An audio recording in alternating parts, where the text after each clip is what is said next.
Mulheres verdadeiramente fortes, por Kathleen Nielsen. Débora servia ativamente a Deus em um contexto realmente desafiador. Seu mundo estava repleto da pior espécie de rebaixamento moral e cultural. Vimos alguma coisa sobre o contexto miserável de Juízes no último capítulo. Conhecemos o tipo de maldade que estava aumentando entre o povo de Deus. Débora servia a Deus enquanto se via cercada de homens que não serviam a ele. Juízes 4 começa com o seguinte refrão: os filhos de Israel tornaram a fazer o que era mal perante o Senhor, depois de falecer Eudes, no capítulo 4, versículo 1. E dessa vez, o Senhor os entregara na mão do rei cananeu e de seu comandante militar, Sísera. O povo de Deus sofria sobre a cruel opressão de Sísera, com suas 900 carruagens de ferro. Era um homem que nutria a visão prevalecente das nações, no sentido de que as mulheres eram espólio da batalha. 1 ou 2 ventres para cada homem. Capítulo 5, versículo 30. No meio dessa turbulência toda, ali se assenta Débora, debaixo de sua palmeira, administrando firmemente a justiça de Deus. É uma imagem realmente surpreendente. Ao levantar Débora e incluir essa história em sua palavra inspirada, Deus envia uma mensagem encorajadora sobre as mulheres e seu potencial de servir a Deus de maneira ativa, até mesmo em meio às piores maldades. Já vimos que, quando a maldade não é restringida, com frequência as mulheres são as maiores vítimas da opressão da parte dos homens cruéis. Contudo, algumas das luzes mais brilhantes surgem nesses lugares mais tenebrosos da história da salvação, provenientes de mulheres que são chamadas para servir a Deus e que o fizeram fielmente, desempenhando papel crucial na história da redenção.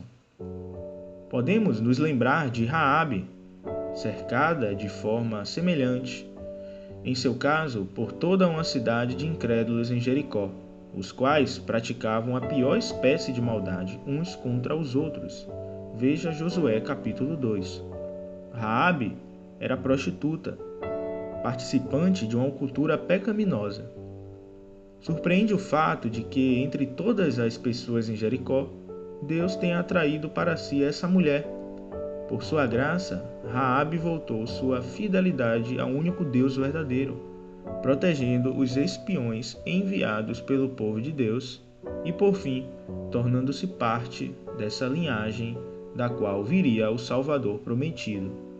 Algumas gerações mais tarde, na época dos juízes, Ruth surgiu de uma cultura sem Deus e ouviu o chamado de seguir o único Deus verdadeiro.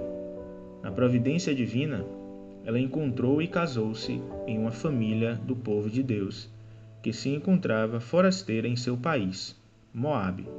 Mais tarde, como viúva, acompanhando sua sogra, também viúva, ela voltou a Belém de Judá. O livro que traz seu nome oferece um vívido deslumbre da mão boa de Deus sobre seu povo, mesmo nesse obscuro período de desobediência, especialmente por meio de servos piedosos como Ruth e Boaz, o homem que amou e protegeu essa mulher piedosa. Esses todos são como luzeiros em meio às trevas. A existência de uma Ruth, de uma Raabe ou de uma Débora em contextos tão desafiadores mostra certamente muito a respeito dessas mulheres de fé e mostra ainda mais sobre o Deus fiel em quem elas confiam e a quem serviam. Em que tipo de contexto Deus colocou você para servir Ele? Você talvez seja abençoada por gente piedosa e encorajada ao seu redor, ou talvez a cada dia esteja enfrentando atitudes e ações ímpias que enchem o caminho de lutas. Talvez seja uma luta com colegas de trabalho que desprezam seus valores, ou quem sabe a invasão da pornografia em seu lar e família. Perto de casa e na cultura que nos cerca como crentes, vivemos constantemente confrontados por toda espécie de maldade aos olhos do Senhor. História de mulheres como Débora nos lembram como Deus usa pessoas fiéis, incluindo mulheres fortes e piedosas, para seus bons propósitos, até mesmo em meio a circunstâncias mais sombrias. Qual era, porém, a origem da força de Débora? Ninguém entre nós é bom ou forte por capacidade própria. Débora também não fingia ser. Por mais forte que fosse, Débora não iria simplesmente surgir das sombras como uma heroína brilhante e forte. E nós podemos nos alegrar com isso, pois somos seres humanos normais, pecadores como ela. Temos de ouvir a história dessa mulher e ver como ela trouxe luz a um tempo obscuro que fez parte da história em que Deus a colocou.